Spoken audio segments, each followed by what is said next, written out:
I am joined by Paula Garcia Tufro. She is the Deputy Director of the Adrienne Arsht Latin America Center with the Atlantic Council. Paula, thanks again for joining us. As we mentioned, a top Air Force general has pledged his loyalty to Guaido.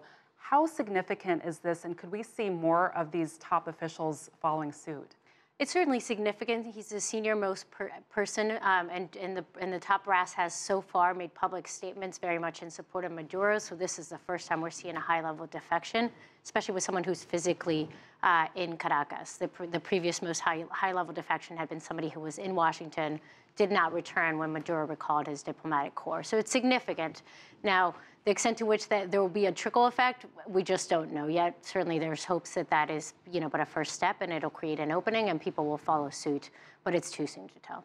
As you know, Maduro has offered to hold congressional elections early. Why would he do that, and what effect could that have on these opposition protests, you think? So I think twofold. One is he's using the international community's call for early elections, and instead of focusing on what they're focused on in terms of presidential elections, he has directed that same call towards the National Assembly, which is currently controlled by the opposition. So if, to the extent that the conditions for free and fair elections cannot be put in place, I think it's probably a play to try to regain control of that National Assembly or lessen the level of control that the opposition parties have currently. As we saw in Stephen's report, the massive protests that were out there, massive demonstrations, how much influence do you think that will have on Maduro and having him step down? I mean, I think pressure is mounting. Pressure is mounting internally. Pressure is mounting in terms of the international community. Economic pressure is now mounting as a result of the new U.S. sanctions on the oil sector, on top of existing sanctions.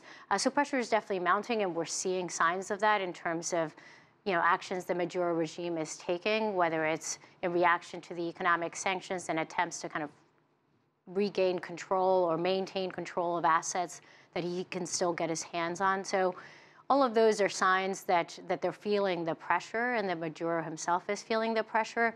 But again, up to this point, he has continued to control the military, and for as long as he controls the military, by most experts and frankly Venezuelan actors' accounts on both sides, and to the extent he continues to control the military forces, that's a critical element to actually lead to a transition. Let's not forget the humanitarian crisis in this, which continues to get worse. The U.S. has pledged to send aid to the country. How significant will that be, and how do you see this kind of situation evolving, the humanitarian crisis situation? The humanitarian crisis continues to deteriorate. Certainly, the U.S. sanctions will have an impact on the population.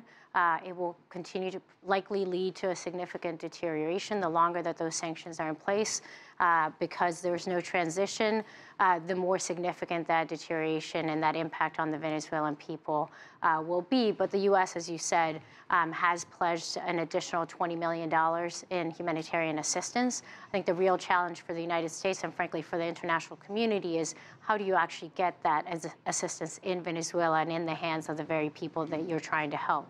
I think certainly symbolically, it was critical that the U.S. quickly responded to Juan Guaido's call for international humanitarian assistance.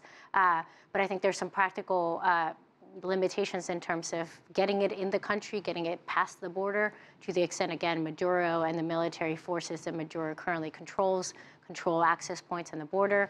That's problem number one. Problem number two is physically actually distributing that assistance. Who's doing the distributing? Again, if the military controls all access points, the international community certainly has not wanted to get that assistance to the Maduro regime because of the rampant corruption across the regime. So there's a real interest in getting that to the Venezuelan people. Not an easy situation. Paula Garcia Tufro with the Atlantic Council, thanks so much for coming in. Thank you for having me.